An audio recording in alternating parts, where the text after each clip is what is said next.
Can you see that? Big gas tank.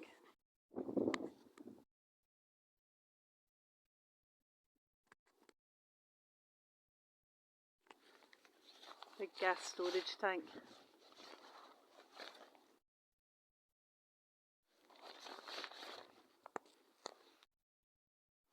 Say where I live overlooks that, or the room that I'm placed in overlooks that. There's the wind picking up now, you'll not be able to hear a damn thing. It's just fortunate for you. Lucky you.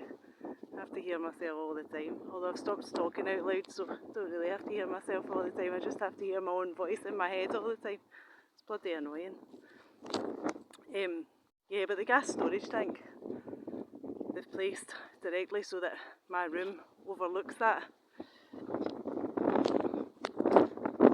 And I kind of wanted to talk a little bit today about distractions. You know, the fact that I'm kind of coming to the conclusion that gang stalking is really just a big distraction. It's the ultimate distraction to distract you from the things in your environment that would help you to wake up, if you like, or that would help you really to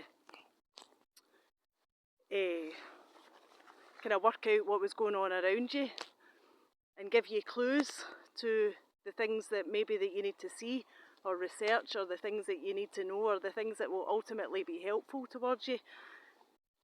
So there's certain things in the environment that would kind of wake you up. You know, if you're seeing these signs over and over again, it would help you to maybe start looking at things and researching things and wondering why these same words or symbols or numbers or whatever it is keep coming your way, because you're ultimately, you know, we're all consciousness, so you're kind of powerful, and they know this, and you're going to attract things within your environment that are going to help you, that are going to show you things that it is that you need to know. And the gang stalking is ultimately to distract you from that. It's just to overwhelm your brain. So the things that you're seeing are not just the useful things. They're all these fucking idiots all around you. And they're diluting down the useful things and the important things that you're meant to see. And in the end, you just don't know what is part of the gang stalking and what is really there as something helpful within the universe to try and show you something, to teach you something, to tell you that you're on the right track. You just take everything as part of the gang stalking and part of something evil, really. You know, you take it as a negative. Everything around you is seen as a negative, and that's what they want, because, you know, that's their job done. You're not going to look at anything. You're going to disregard everything as something that they've placed there to cause you some kind of psychological harm. And I don't believe that's the case. I really don't. There's been a few things in my targeting, and I tell you a little story about before it went overt, before they came into my house with the police, etc. I was having a kind of text argument with someone. I had a falling out with someone, and we were having a text argument. Now, this person was very much a handler towards me. They'd got into a relationship under false pretences because they knew who I was, and they wanted to handle me, basically. So when I finished that relationship, you know, this is all orchestrated. And they're kind of in the background working away doing these things, and they want to ultimately make you look like the bad guy in every situation. So it was like a text conversation, a text kind of argument, nothing too extreme, but just a fucking, a back and forth due to frustration. Now, I didn't know about any gang stalking or anything at the time. It was before all this, before I realised who this person really was. But I knew they were a narcissist at that point. I'd worked that out, and I'd ended the relationship. But anyway, in one of these messages, they said, if you send me any other messages, I'm gonna go to the police. And I thought, what a fucking pussy you are. You're gonna go to the police because you've got some hurty word messages that you don't like, you know. They were always very antagonistic. It's like I'm the perfect, I don't like to call myself a victim, but I'm the perfect person to be used in this. I'm like a little wind up toy. They can fucking wind me up and watch me go. I'm very much that type of person. My brother used to do it to me when I was a child. Very much wind me up, poke at me, poke the bear constantly. until eventually I would explode, and then I would be told by my mother, also a narcissist, that I shouldn't allow myself to be so easily annoyed, you know. Like everything these people do will come back on you being the bad guy, you know, and it's your fault. They want you to internalise everything, every single bad thing that's happened to you, and everything that these people have done to you. Every trauma that they've caused you, every part they've played in your bullying and your torture. They want you ultimately to internalise all this and take the blame upon yourself, you know. So you're conditioned to do that from a very young age, as I was. What was I saying? Oh yeah, so he sent me this message going, if you carry on messaging me, I'm going to go to the police. So I'm, you know, especially when I've had a drink, I'm going, fuck you know. I'm just going to carry on messaging you. But yeah, when he sent this and said, if you carry on, I'm going to go to the police, and I sent him a text back going, everybody in Cumbernauld, which is the name of the town that I lived in, has access to this phone. You know, the next day I was arrested. The police turned up at my door and told me they were here to arrest me for communication issues because I'd been sending him messages, and they took me, and I was like, fucking hell, this is extreme, you know, just for sending someone some fucking bitchy text. There was nothing in these messages threatening. I hadn't threatened him in any way. I hadn't threatened to do him any harm. I hadn't threatened anything to him. But it was just a kind of back and forth, you know. And with him constantly poking the bear, but me being, you know, my language kind of seemingly being aggressive because it's just the person that they know that I am, you know. They're kind of trying to do it as though we're just trying to calm the situation. Look at my messages are nice and hers are fucking over the top. But of course I play my part in it. I take my part that I played in it, for the fact that I was drinking at the time, you know. And you don't make very good decisions when you're drinking. So anyway, they arrested me and they took me to the wind's picking up now. Hopefully this isn't just wind noise, but we'll see. They took me to the police station and interviewed me, and this fucking bitch, she was a fucking horrible cunt, this policewoman. And the main question that they asked me was, you sent a message, there's a message sent from your phone saying the whole of Cumbernauld has access to my phone. What did you mean by that? And I kind of thought at the time, that's interesting, isn't it? Surely you're wanting to be asking me about this is a communications issue.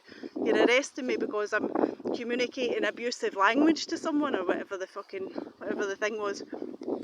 Surely you want to ask me about all the messages where I've called him a cunt, you know? But no, they were very interested in this message, and it's only afterwards that I realised that, of course, I was right. Everyone in Cumbernauld, or at least my local area, did have access to my phone. And they were shitting themselves. They were thinking, how the fuck does she know this? Where's this coming from, you know? And of course, they were monitoring all my messages that I was sending. So I would be very surprised if he was the one that actually phoned the police, although he is part of the network that works with the police. Like I say, he's part of the network. He got into a relationship with me under false pretences, but yeah, that's kind of just one example of the things that you'll maybe unconsciously say, and you're kind of on the right track, and you know, or things in the environment, and they need to keep you distracted because they think, shit, things are coming to her, you know, visions, and I don't want to get all fucking voodoo you-do on you, you know, visions, but you know, I'll get certain words and numbers and faces and different things in my dreams, different phrases, and they're always very interested in what it is that I know. They'll always kind of infiltrate my dream and ask me what happened in my dream prior to them kind of infiltrating, or they'll really kind of grill me, you know, about what did that mean to you and what do you think of that. And it's really difficult to, like I say, I don't speak to anybody, but it's really difficult to stay alert and not be kind of manipulated within your dreams. So they'll get at me that way, but they're desperate to know what it is that I notice and what it is that I gain from certain things, and ultimately how it is that I kind of decipher the world around me, because it's all code, and they want to know if you can read the code, what it is that you're getting from the code, and what it is, the way that it is that your brain's working, because that's what they want. They want to know what way your brain's working. So yeah, it's difficult, you know, to be able to decipher what is in your environment that they've manufactured and put there, and what really is in your environment, and it's it's there, it's to try and help you and wake you up, because people have helped me, you know. There's recently I wrote a post, and it was about someone in the place that I live, and they keep saying the name Toby, you know, Tuo Bay. And as I was walking back from the library to where I live, this couple walked past me, and just as he walked past me, he went, "Spells." And I thought, well, you know, that's not someone being a cunt, is it? And walking past me and saying spells, you know, that's not gang stalking me. That's not a bad thing. That I know that it was kind of being helpful and telling me ultimately what it was that I was talking about in the post that I'd just written, that I was right, that it is fucking spells that they're using. So not everybody is bad, but it's really, really, you know, they just surround you, swarm you. And that's why people call it the hive mind, don't they? They swarm you so that you're unsure of kind of who's the good and who's the bad. And I don't know whether I'll ever discern who's the good and who's the bad, because you get too scared. It's the same with the kind of deciphering thing, you know. I go through phases. I kind of try to decipher messages that they send me. I mean, I had a dream last night, and it's a fine line between going on the internet and then they know what it is that you're gathering from that information that you've been given, and you know, whether they're putting the information in or whether it's a kind of kind consciousness that wants to kind of help you. But I don't know, I go back and forth with it. Sometimes I think, yeah, I should do that, and then sometimes I think, oh, I don't know, it's like just check my time. It's like a learning machine, and it kind of wants to learn how it is that my brain works, so it can ultimately use it against me and fuck with me further. So, you know, it's the same with, you know, sometimes I find everything in the environment too overwhelming. So, like I said, I'll wear earplugs, and if I wear my sunglasses, I usually leave, like, I have tape on the back of one of the eyes so that I'm only seeing 50% of the stuff in my environment. And it's just helpful to me. It kind of cuts out so much of the shite, you know, because so that I don't find it so overwhelming. Then eventually, you know, some days I'll kind of take it out, and I'll immerse myself in it kind of slowly, you know, on my terms. And you know, but I mean, even yesterday I'm walking down the street and some stupid fucking cunt, a horrible bitch that works in one of the local charity shops, she walks past and she goes, "She can't hear anything," really loud. I mean, I had earplugs in, but they only work to a certain level. They kind of muffle more than anything. But you know, they try and cause you kind of embarrassment at what you're doing, to try and block out their shite. But you shouldn't feel embarrassment about it. Ultimately, you should do what you need to do for yourself to kind of protect yourself until you're strong enough to kind of deal with things little by little, which is what I do. So anyway, I've probably run out of time, so take care, God bless, lots of love to you all, bye bye.